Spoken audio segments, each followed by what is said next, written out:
तो जो वाचक ज्ञानी है, ग्रंथ गुरु, पोथियाँ पढ़ के रट ली और सुंदर सुंदर भाषण दे रहे हैं, अपनी बोल नहीं पाते, कुछ हो तो बोलें। रटा रटाया वचन ये वचन वो, यहाँ ये लिखा वहाँ वो लिखा करके सत्संग कर रहे हैं और शब्दों को पकड़ के अर्थ करने की कोशिश करते हैं, लेकिन चूँकि ये विद्या बुद्धि का मति ही नहीं है तो सारे अर्थ का अनर्थ कर डालते हैं।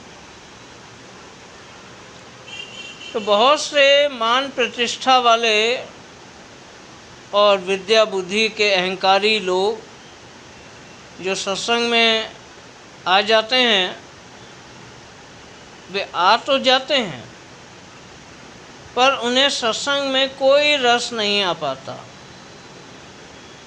क्योंकि वे ज्ञान से ज्ञात को परखने की दोष दृष्टि लेकर आते हैं। ज्ञान से ज्ञात को परखने की दोष दृष्टि लेकर आते हैं सत्संग में, सो उन्हें कोई रस नहीं आता और वो कुछ भी समझना ही नहीं चाहते, पर परखना सब कुछ चाहते हैं।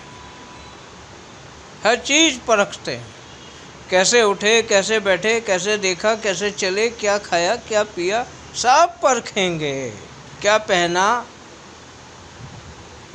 तो किसे मुस्कुरा के देखा, किसे घूर के देखा, एक एक बारीकी परखते हैं, पर समझना कुछ नहीं चाहते, बल्कि उल्टा समझाने की चाह ही उनके मन में भरी होती है कि मौका मिले तो हम अपने ज्ञान से कुछ समझाएं। ये दिखावे का तो बहुत मान करते हैं सद्गुरु का, कि अरे आप बड़े संत हैं, पूरे संत हैं, आप महान हैं, ये हैं वो हैं, पर वचन एक भी मानने को राजी नहीं होंगे। वहाँ उनका ज्ञान आ जाता है। फिर जो सद्गुरु के वचनों को मानते और उस पर अमल करते हैं और सद्गुरु को सब पर मुख्य रखते हैं, उन्हें ये विद्या बुद्धि वाले ओछा, मूर्ख और नासमझ, कम बुद्धि वाला समझते हैं। सो ऐसे अहंकारियों को चाहे वे सत्संग में रोज ही हाजिरी देते रहें, पर संतों के मत का उन्हें कोई भी लाभ या फायदा हासिल नहीं हो सकता। वे तो बस पोथी और ग्रंथ के टेकी ही हैं और रहेंगे। फिर टेकी होकर भी जो अपनी ही पोथी और ग्रंथ का विरोध करते हों,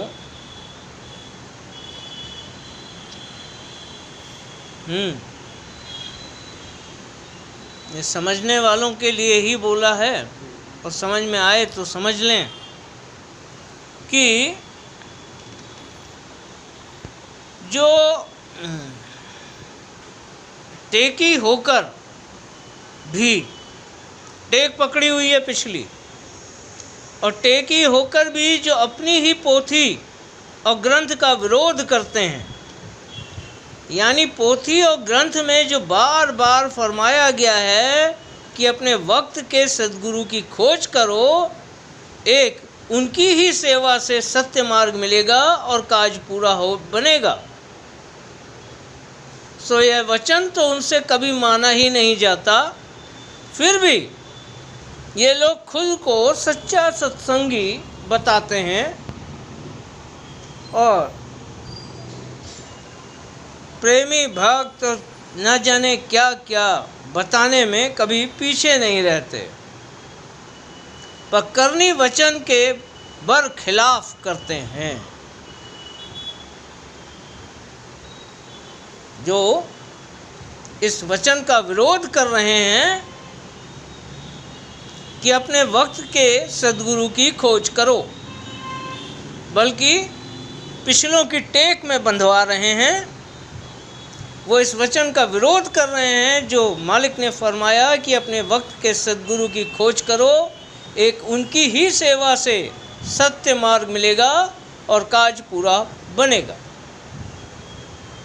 तो यह वचन तो उनसे कभी माना नहीं जाता, फिर भी ये लोग खुद को बहुत बड़ा परमार्थी बताने में कभी पीछे नहीं रहते, पर करनी हर वक्त मालिक के वचन के खिलाफ करते हैं।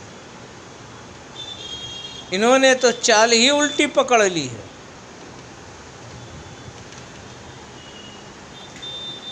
चाल ही उल्टी पकड़ ली, आगे बढ़ने की बजाय पीछे बढ़ रहे हैं। मालिक की तरफ मुंह करके चलने के बजाय पीछे मुंह मोड़ के चल रहे हैं, क्योंकि पोथी या ग्रंथ कभी गुरु नहीं हो सकते जिनकी इन्होंने टेक पकड़ ली है।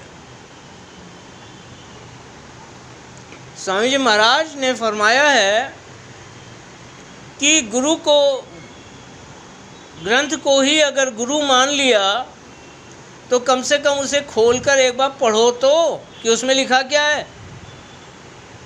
वो तो कभी पढ़ा नहीं। अगर पढ़ा होता तो ये उल्टी चाल कैसे चलते, फिर तो सीधी चाल चलते ना। जब ग्रंथ में लिखा है कि अपने वक्त के गुरु की खोज करो, तो ये पिछलों की टेक में फंसा रहे हैं।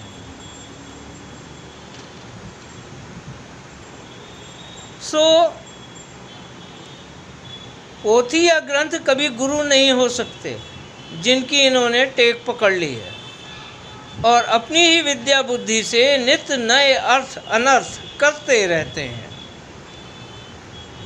जिससे कि उनका स्वार्थ सिद्ध होता रहे। किसी का काज बने या ना बने, सच तो यही है कि सभी पोथी और ग्रंथ शास्त्र सब जड़ हैं। जब तक कि कोई उनके भाव को समझने और समझाने वाला ना हो, ये सब जड़ है। बानियों में भी सिर्फ हिदायतें और गवाही ही मिलती है। पोथियाँ खुद कुछ चर्चा नहीं कर सकती और ना ही उपदेश ही कर सकती हैं। ऐसा मानने वालों ने तो राधा स्वामी मत और गुरु मत की तो जड़ ही काट दी।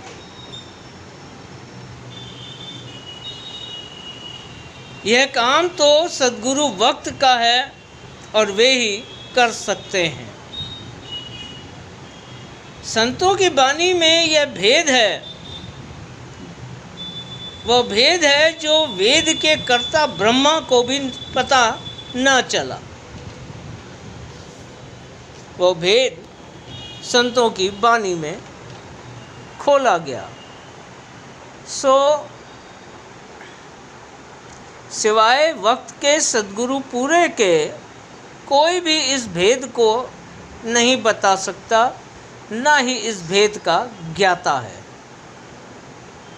और सिवाय उनके कोई भी ना तो इस अंतर्भेद को बता सकता है और ना ही समझा सकता है। इसलिए कुल जीवों के वास्ते यही उचित है कि अपने वक्त के धुर के ज्ञाता और धुन के भेदी सद्गुरु पूरे की मुख्यता से खोज करें। वे हर पोथी और ग्रंथ का अर्थ भी कर सकते हैं और बिना पोथी या ग्रंथ के जीव का उद्धार भी कर सकते हैं। जो अपने वक्त में वक्त के सद्गुरु की खोज नहीं करते, उनका मार्ग और मत तो काल 84 का ही है। हर हाल में वे काल के गाल में समाएंगे और 84 में जाएंगे। सो वाचक ज्ञानियों की मुक्ति नहीं हो सकती, वे सिर्फ बातें ही बनाते रहते हैं। वचन संख्या 205 और 206 सार वचन वार्तिक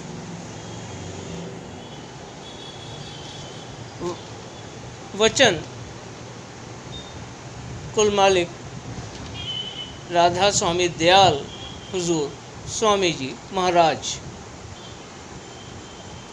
तो ये वाचक ज्ञानी से बातें ही बनाते रहते हैं, फिर जो सच्चे ज्ञानी हैं इनके भी सिर्फ स्थूल कर्म ही कटते हैं।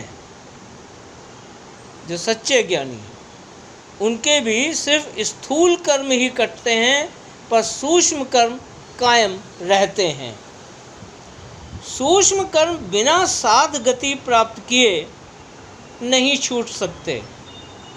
और यह भी निश्चित है कि कलयुग में सच्ची और पूरी भक्ति के दाता संत सद्गुरु वक्त ही हैं, क्योंकि बिना स्थूल सूक्ष्म और कारण और शेष कर्मों के कटे पूरी और सच्ची मुक्ति नहीं हो सकती।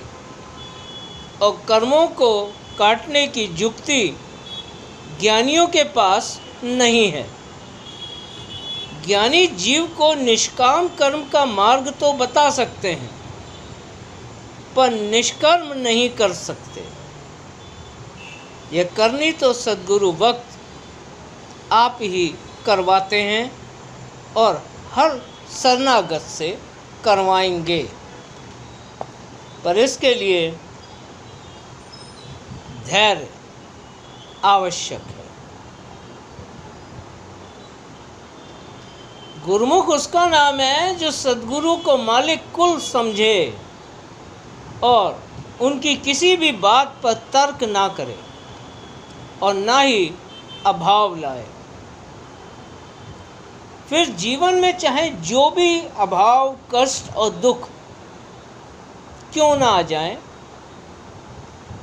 पर यह अफसोस ना करे कि ऐसा होना चाहिए था या ऐसा नहीं होना चाहिए था या ये बड़ा गलत हो गया, बल्कि ये समझना चाहिए कि जो हुआ वो मौज से हुआ, ऐसा ही होना मेरे लिए उचित था और ज़रूर इसमें कुछ भलाई ही छुपी होगी।